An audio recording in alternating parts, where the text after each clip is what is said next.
ليس لوقعتها كاذبة خافضة رافعة إذا رجت الأرض رجا وبست الجبال بسا فكانت هباء منبثا وكنتم أزواجا ثلاثا فأصحاب الميمنة ما أصحاب الميمنة.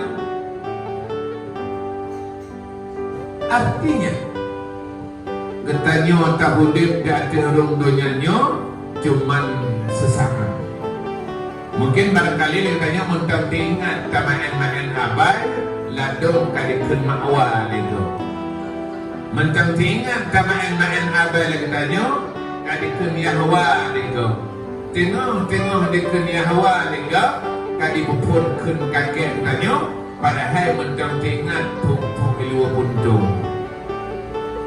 Itulah bandingannya dengan dunia, karena memang dunianya sesaat, yang terlihat terhadap kalimatnya adalah mati.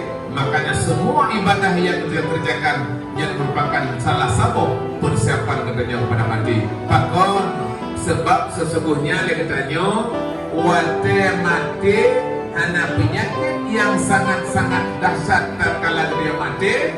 Dupagah Nabi takut olehmu akan mati fa innahu asyaddu, karena sesungguhnya mati sangat-sangat dahsyat kata Nabi. Takut olehmu akan kematian karena sesungguhnya mati sangat-sangat dahsyat kata Nabi.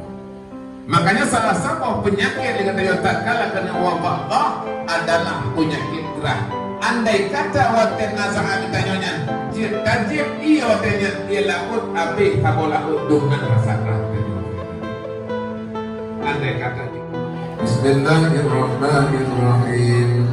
Alhamdulillahi rabbil alamin. Ar-Rahmanirrahim.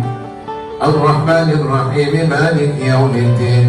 Allahumma ihdinas siratal mustaqim. Allahumma ihdinas siratal mustaqim. Siratal ladzina an'amta 'alaihim ghairil maghdubi 'alaihim.